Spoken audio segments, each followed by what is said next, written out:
of the church. If it had not been for the word that I heard, I'd be lost forever. But God saved me right there in the church. Hi, I'm Dana. And I'm Liston. Welcome to Only for the Church. This is going to be awesome. Oh, man, listen, I am so excited.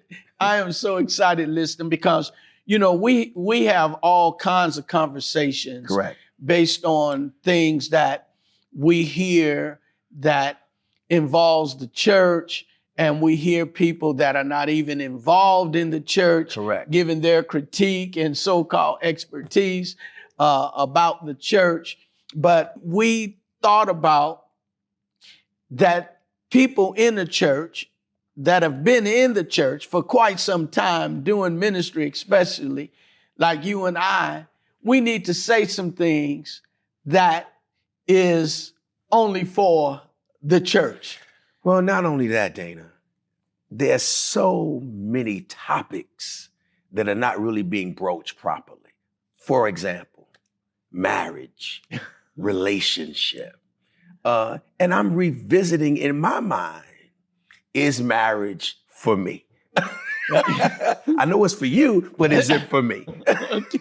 And so, and that's a real popping topic in today's church society, because Correct. a lot of people are choosing not to marry. And then, of course, people are debating what is a biblical, legitimate marriage. But it's very interesting to hear you talk about marriage, because you, my boy, and we've been friends for decades. And, you know, to hear you talk about marriage and whether it's for you or not. Now, what makes you think about whether marriage is for you or not, especially since you've been married before? I think for me personally, it's so much work that goes into having a successful marriage and relationship.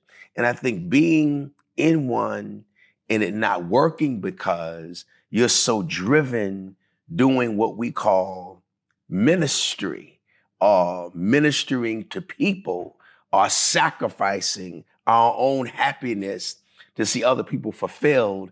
I don't know if that would be fair to bring someone into that type of space. Now, of course, you've done it as well. You've redone it again, and you're having some tremendous success.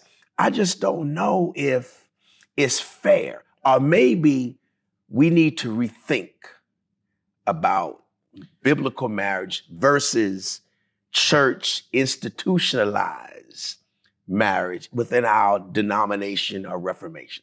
You know, I've heard a lot of people talk about marriage, and sure, you're right. This is my second time around. First time I thought I was gonna die. Just like it was so very, very difficult to come through that. But initially, I said I would never marry again. But, Really? But yeah. I mean, divorce is painful. And it's not about who's right or who's wrong, just the nature of when you That pulling make apart. Something that was meant to be for the rest of your life. It's pulled apart. It's pulled apart. Yeah. And I don't think there are no winners. Yeah. And everybody can blame it on each other and say it was your fault or it's my fault.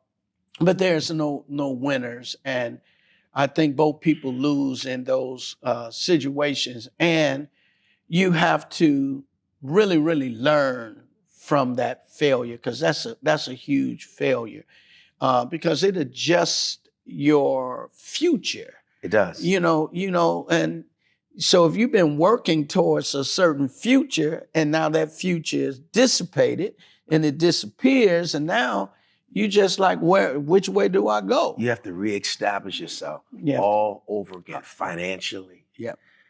Mentally, Yeah. even socially. Yeah. Because think about it, you know, our peers who we grow with and who we start evolving with, they stay in that marriage, that nuclear silo. And now you're outside of that. Yeah. And then how we teach is that married people should migrate among other married people. Yeah. So you adjusting, finding yourself a new normal, being single, but we're really never single. Yeah, because Really you think like a married man, and we don't want to talk about this, but you also have appetites like a married man. Oh, they're appetites. And so, but I think also to recover from a failed marriage, and then to think about a new marriage, I believe that it's just a affirmation of what the scripture says, that it's not good for man to be alone. Now, I'm not saying everyone should be married, because, like marriage is the will of God. A lot of people think that marriage is the will of God. And I say, no, marriage cannot be the will of God. I said, because if marriage is the will of God, everyone. And Jesus was outside the will of God then. Because he didn't know, and we know that. And we know that that's not true. That's not true. He was here on a particular assignment. That's So maybe that's part of the issue too, Day, is marriage for everyone? Because see, I think about that Matthew 19 text when Jesus said, this is going to be a hard saying. He said, it's only for those that can receive it. Yeah. And he gives 3 classes of males who will never be married: born a eunuch, made a eunuch, and one who decides to be a eunuch for the kingdom's sake. So if it is the will of God for us to have relationships like that, which I'm not saying it's not, but if it is the total will of God, then why we have, those type of texts that we have to wrestle with. Yeah, and saying that's social, I believe that social pressure adds to the probabilities of a failed marriage. I agree. Because people feel like it's expected of them to get married. So I think they sometimes rush into ill-advised relationships because they're trying to fulfill a social need and responsibility that causes them not to take their time and be patient to see if this is a potentially lifelong chemistry. And so they end up just marrying in order to fulfill that social contract and obligation. And they really don't take time to really know if that person really is a fit into their life and in their world, especially in ministry. I've heard people who say their marriages failed, and it failed because they were preaching around this, that, and the other. And, so sometimes when I hear that, I do have some theological concerns with those kind of statements, like I shouldn't have went around preaching the gospel. I should have stayed home and been a husband. When I think about the call to ministry, God's an all-consuming fire. And I believe that possibly, maybe it's not, your marriage wasn't destroyed because of your evangelistic schedule. It could have been destroyed because of the choice you made for marriage, because there is somebody that could have dealt with that schedule differently than the person that couldn't deal with that schedule. That's a very different perspective. Most people will not look at it that way. They will say that you did not prioritize that person that you married into your life. I could see both sides, because I agree. We don't always take the time to make the right choice entering into that type of covenant. And here's the other piece that I think the church has failed at. I'll talk about the apostolic church, that the soil I come out of. Marriage was a way to have legalized sex. Mhm. And once the sex was over, you realize you didn't really like the person. It's like a one-night stand, man. You enjoyed the moment, Yeah. but you had nothing else in common other than that. And that does not build a successful marriage or relationship. Now, I agree. So when I look at the beginning, the first model relationship, you look at Adam, you look at Adam, and then you look at Eve, and she was an Esau. She was a helper. Mm-hmm. And I think that Eve's significance in the marital union with Adam was she was to assist him. And his significance on the planet was to do God's will, was to reflect God. He was to be a reflection of God. And Eve was to help him reflect God. Mm-hmm. Now, I think that because the roles of marriage have changed, and you can't, it's a role-less society, a genderless society. I think that marriages are getting further and further away from the model Of the Bible. of the Bible that gives it a higher probability of success. And so I think that your spouse or your wife, before you choose her, she needs to know what your mission is, what your vision. I know people say, well, what happens if you get married and then get saved? Okay, that's another conversation. We're just talking about the model right now, Mm-hmm. the norm. So the norm is you have an assignment as a man from God. You know what your assignment is. You know what God has called you to do. Then when you choose a spouse, you choose someone who's good with that. I'm in agreement with that. I want to help with that. Now, if that means I travel with you, that's fine. If that means I stay home and make sure when you come home that everything's taken care of while you're on the road, whatever that may look like based on the chemistry of the couple. But I think that one of the challenges is this Dr. Phil and Oprah kind of deal where family was first, family first. Well, we make it idolatrous. Family's not first, God's first.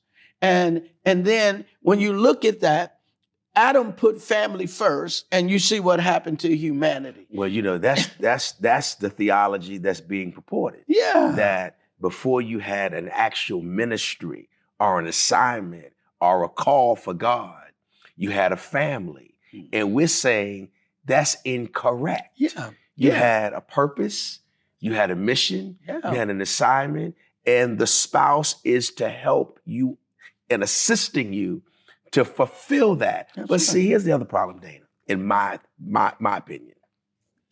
People change. People evolve. Mm-hmm.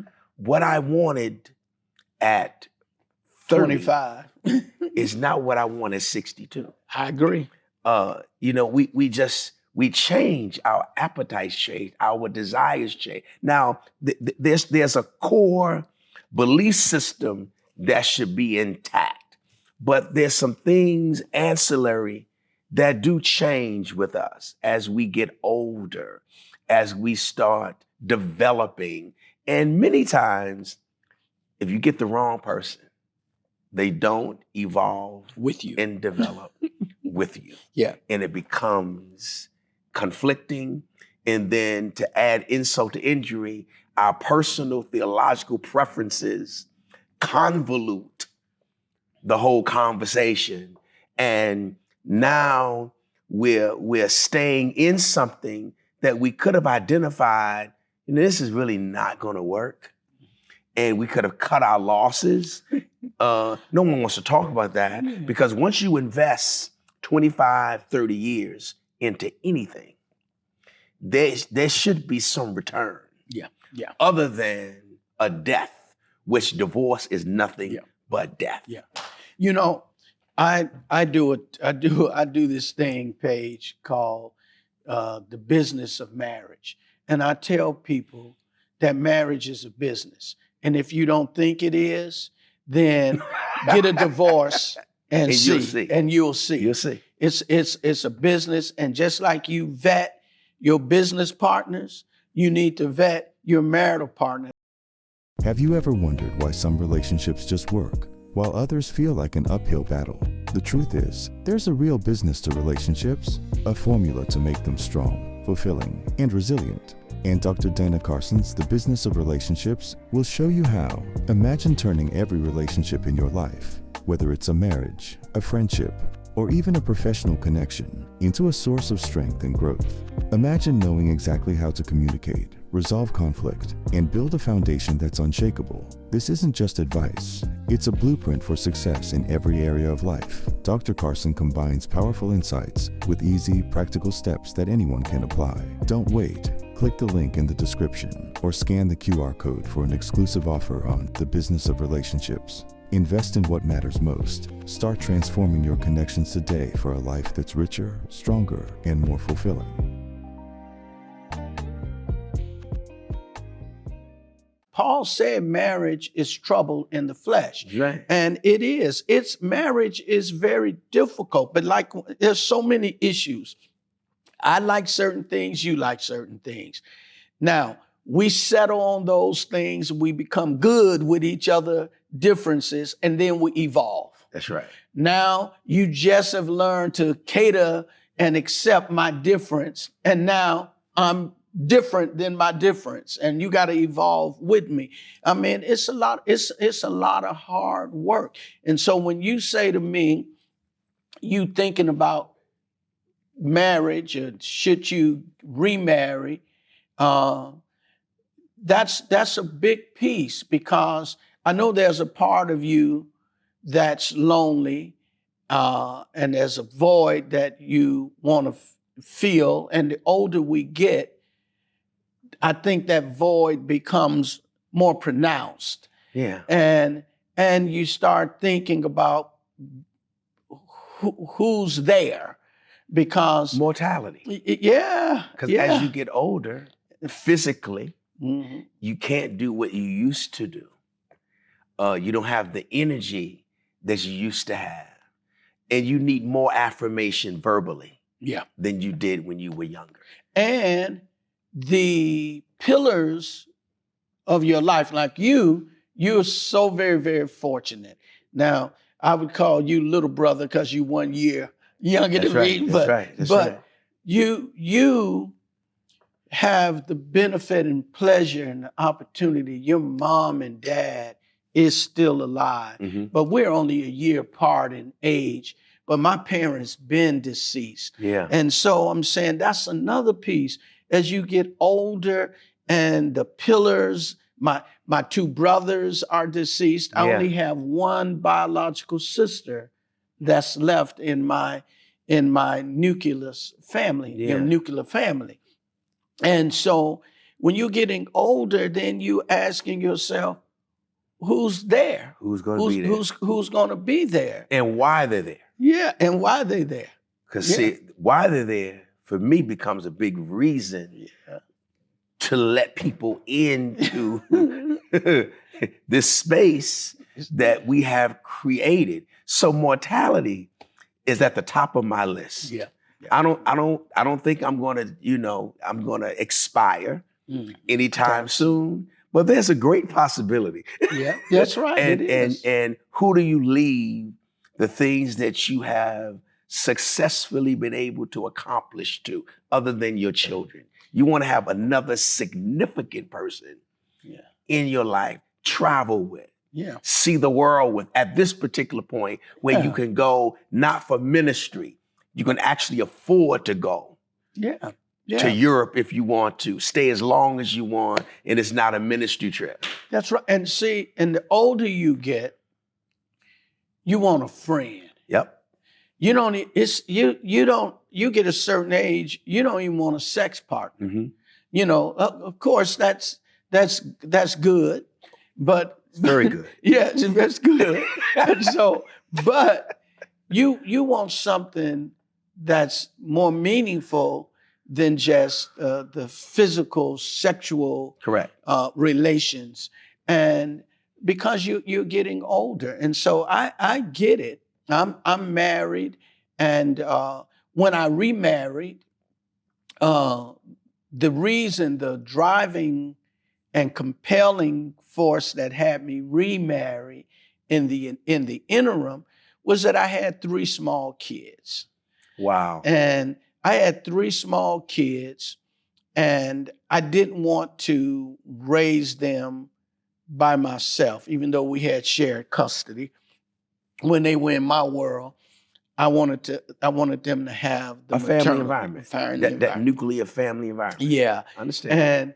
And so when I sought out to look for a bride, number one on my list was, what kind of mother and role model can she be as a secondary mom in their life and primary mom in my home?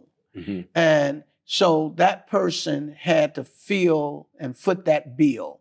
And so my wife and a part of me being able to assess whether or not that was going to be a good fit, she had to have a child. So I wanted someone, because I wanted to see how she was With her children. with her children. Mm-hmm. And so she had 1 child, and that was a very, very important piece for me. But now, 20-something years later, now we've been, like, my first marriage was 11 years. This marriage I'm in now is 20-some odd years now. And so, but I don't have little kids.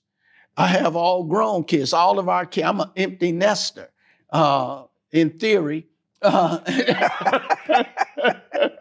You know, but all of our kids are grown. So what I got married for cannot be the reason that I stay married. Correct. It evolved. It evolves. Things change. And as things change, people must adapt. They must be flexible. They must be open to change. Now, if they don't change and they remain rigid, then the relationship is going to fall apart. Yeah. You know, it's like what Jesus said.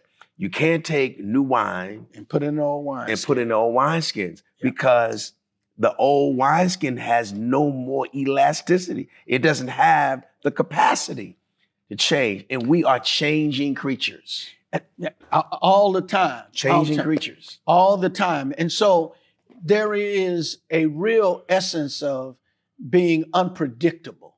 We're unpredictable even to ourselves. We're finding out new things about ourselves. Every day. And seeing, that's the thing with marriage. Marriage is for changing people, not spoiled brats. And so if you're going to be married, then you've got to be flexible, because you're not going to have anything on your terms, or very little. You need to understand that. And you're not going to win every argument. You're not going to win every argument. You're going to lose. It's all about compromise. Compromise and negotiation. And you get what you negotiate, not what you deserve. That's right. So That's I understand all those things. That's right. I don't know if I'm willing. and I think but I think as your boy, as your friend, I think that's something you really need to consider, whether or not you are willing, because for the last almost 20 years of your life, you've been living independently. By nature, you're narcissistic. We all are. I don't know if you just insulted me. I'm trying to figure out these terms, because when I talk about narcissists and narcissism, I kind of attach that to Luciferian type mentality. It's all about me. And I just attached that word, Page, to the word sin, hamartia, hata. just sin, self-centered. Self-centered. And the thing that Jesus said, except if you want to come after me, let him Deny himself. deny himself, turn from his own self-centered. So by nature, I'm in love with myself. By nature, even if I can't say it because I'm too proud to say it, I want what I want. I don't really want what you want. Only way I can want what you want is to love like God loves. Because so God has to give me a supernatural agape. He has to give me the ability to have an unconditional love that's about another and not about me. Correct. And so, if we outside and we hear gunshots, we run. We don't say, did you hear that? We run. We don't go in the direction of no gunshots. And we run individually first, and then we check. Are you all right? Are you all right? After you're all right. but think about it. Society teaches us that. Even if we're on an airplane, what do they say first? Take care of yourself. Take care of yourself. Before your children. Before you put an oxygen mask on anyone, secure the oxygen mask on yourself. So I think the whole concept is about me, myself, and I. And marriage is totally against that. If you're going to be married for real, in any relationship, you got to be selflessness. You cannot be self-aggrandizing. You have to be willing to give, compromise, negotiate, and many times you're going to always get the short end if you're in a real relationship and you love that person. See, now, I have to say, when people's like, are you ready? Is it worth it? I'd have to say, with my marriage and having done it again with the person that I did it with, Rochelle, I would do it again. She just was a wonderful choice. And everything that I needed to be successful in my calling, in my life, she helped to complement. And I was able to help complement everything God had in her life. And the beautiful thing is there's no tension. There's no competition. There's no competition. That's the problem. No. And that's the problem. And that's hard. That's the problem. And that's hard. It's difficult. To, especially with Black and African American. From the African American diaspora. It is something in their DNA, in their mitochondria, that they're going to push back. Now, I don't think it's intended to be a negative. I think it's a part of that whole individuality piece, me having my own identity, but based on the Bible model of marriage, two become one. Yeah. It's never two. Yeah. It's two become one. Yeah. So there's a lot of sacrifice that both sides must make to have a successful marriage. And I said that, I think we were talking about this some time ago. We were talking on the phone about something. And the statement I made is, sacrifice is never convenient. Yeah. It's never convenient. Yeah. And and of course, two becoming one is speaking about sex. Mm-hmm. And we got that one. But when we talk about blending and becoming a team and a partnership, that's when it becomes very difficult for us, because what models as African Americans and African American Christians do we have to follow? So, of course, my book, The 5 Watersheds of History and Theology. We define family from a white supremacist European perspective. European perspective, and which is from the nuclear, and our African model and the biblical model is more of an extended family model. But I think that because we try to imitate the European family, if you take it back at its core, indentured servanthood, white women used to be indentured slaves. That's right. And so, sexism, that was a European cultural perspective. And all of that filtered into the ideology of family and how families were. And it started off with the women lib movement, and then later womanist and feminist theology.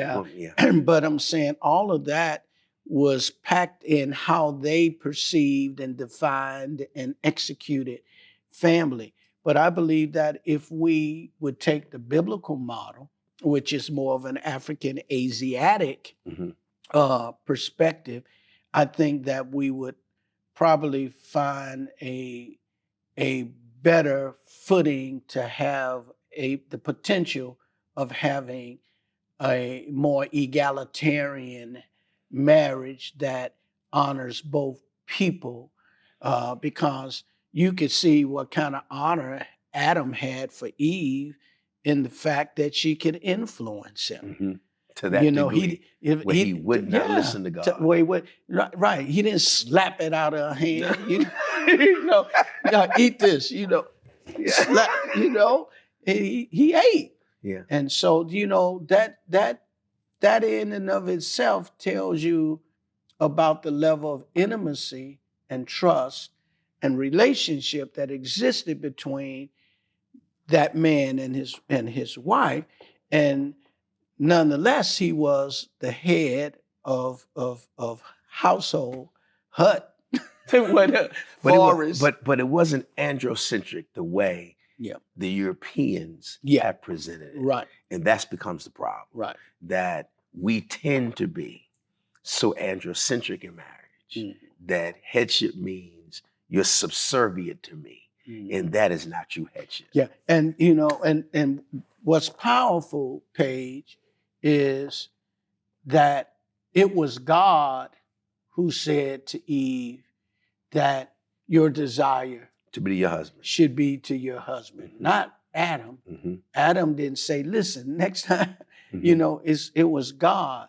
And so you didn't have this man towering and dominating. We don't even see that until we start looking at the Eurocentric presentation, biblical model of marriage. Exactly. And, so it's very difficult to be Black trying to live a white marriage. Impossible. But man, listen, I hope that you settle in your spirit what's best for you, and you don't let anybody else persuade nor dissuade you in your decision making in terms of what's best for you. For me, I think the remarriage, that worked for you. That worked for me. But I know other people, remarriage didn't work for them. Second and third time, the marriages are higher in divorce. That's true. And so, but man, I'm gonna be praying you make the right choice. Don't pray for me. Look. No. Well, man, I think this is a good place to break. For the love of the church, if it had not been for the word that I heard, I'd be lost forever. But God saved me right there in the church. Have you ever wondered why some relationships just work, while others feel like an uphill battle? The truth is, there's a real business to relationships, a formula to make them strong, fulfilling, and resilient. And Dr. Dana Carson's The Business of Relationships will show you how. Imagine turning every relationship in your life, whether it's a marriage, a friendship, or even a professional connection, into a source of strength and growth. Imagine knowing exactly how to communicate, resolve conflict, and build a foundation that's unshakable. This isn't just advice, it's a blueprint for success in every area of life. Dr. Carson combines powerful insights with easy, practical steps that anyone can apply. Don't wait. Click the link in the description or scan the QR code for an exclusive offer on The Business of Relationships. Invest in what matters most. Start transforming your connections today for a life that's richer, stronger, and more fulfilling.